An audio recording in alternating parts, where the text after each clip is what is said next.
تخکته کېنه او تبره کېنه دا مسله او دا لانجه به نه وې که په دې کټ پورې دا پیاړ منه وي. ساجد افغان صاحب زموږ سره ناست دی، هغوی راغواړم چې راشي او د خپلو خیراتو اظهار وکړي. ساجد افغان صاحب. بسم الله الرحمن الرحیم. خیراتو اظهار خو بس په شعرونو کې به وکړم. ټولو ناول نقر علي شاه صاحب ته او د هغوی کورنۍ ته د واده ډېر ډېر مبارکي وایم، او په سټیج ناست درنو مېلمنو ته په خصوصي توګه رحمت شاه ساحل صاحب چې لرې راغلی دی، زمونږ مېلمه دی، هغوی ته ډېر احترام، شاکر صاحب ته، ټولو مشرانو ته یو څو شعرونه چې ونه که دې ډېره هم اوچته ده، ونه که دې ډېره هم اوچته ده، څانګه دې زما په سر راښکته ده.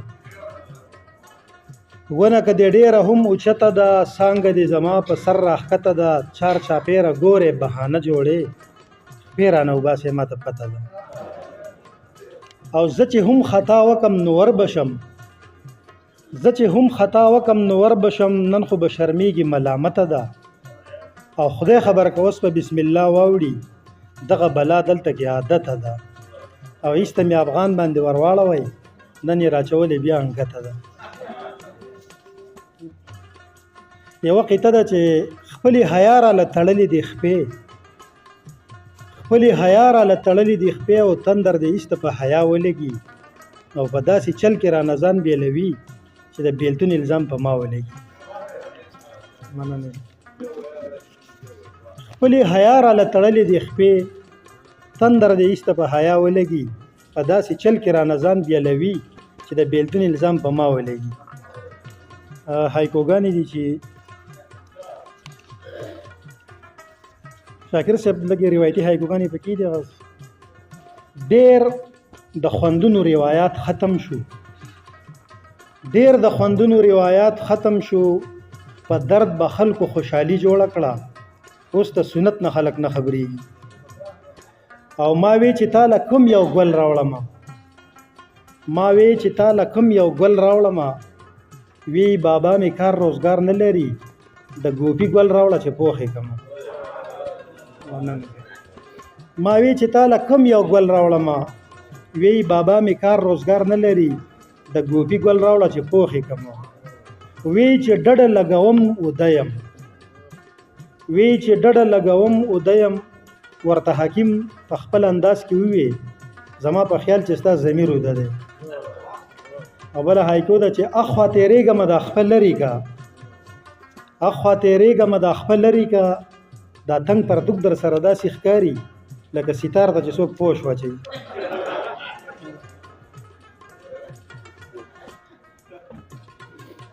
او چاته خبر کړم چې دوکه به کوي، شاکر صاحب چاته خبر کړم چې دوکه به کوي، او هندو په ما باندې لحاظ راړو، نو په کلمه مې ورله خوله ماته کړه. او بله هایکو ده چې د ابایګانو هغه لوی لستوڼي، د خویندو میندو هغه ډوب پړوني، اوس غریبي شو نو جامې تنګې شوې. او وی د دې سړي اوچته لګي، وی د دې سړي اوچته لګي، ما وی چې ته هم چا نیولی نه یې، خو ستا به په خپله باندې ښکته لګي. اول به سپو غپل نو خوب نه، وی د دې سړي اوچته لګي، ما وی چې ته هم چا نیولی نه یې، ستا به په خپله باندې ښکته لګي. او اول به سپو غپل نو خوب نه راتلو، په دې مابین کې داسې ورانه دد شوم، اوس چې سپي نه غاپي نو خوب نه راځي. او وی کمزوري یو ډمان خلک یو، ما وی چې تاسو پنکاران خلک یې، او ډمان خو مونږ یو چې ناس یو درته.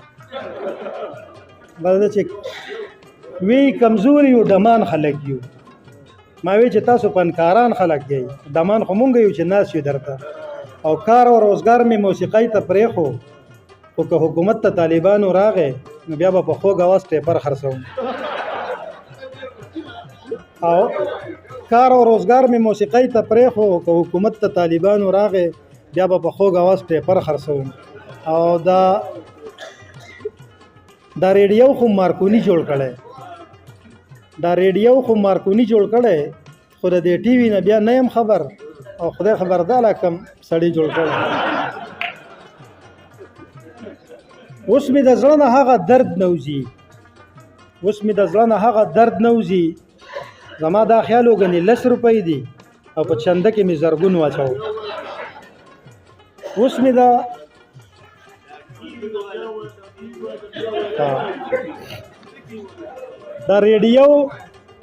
دا ریډیو خو مارکونی جوړ کړی، خو د دې ټي وي نه خبر نه یم. خو خبر ده لا کم صحیح دی. دا روزمره ده چې دا ریډیو خو مارکونی جوړ کړی، خو د دې ټي وي راته پته نشته. خدای خبر ده لا کم کونی جوړ کړی. او ما وی هلکه په دې سپي څه کوي؟ وی چې دله تربیت ورکوم. نو ما وی د ځان په شان سړی نه کې. اوس مې د زړه نه هغه درد نوځي. زما دا خیال وګڼې 10 روپۍ دي او په چنده کې مې زرګون واچوم. او ستا خو د خپو لاندې جنت دی مورې، د دې غریبي د خپو لاندې څه دي؟ ځکه مې ښځې له سینډل راوړي. خیرنی هایکو ساحل صاحب ته ډالۍ ده چې ساحل صاحب څه د حیا ښکلې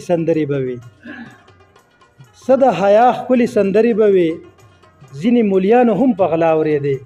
دا اوس خو څه شاغوتول شروع دي.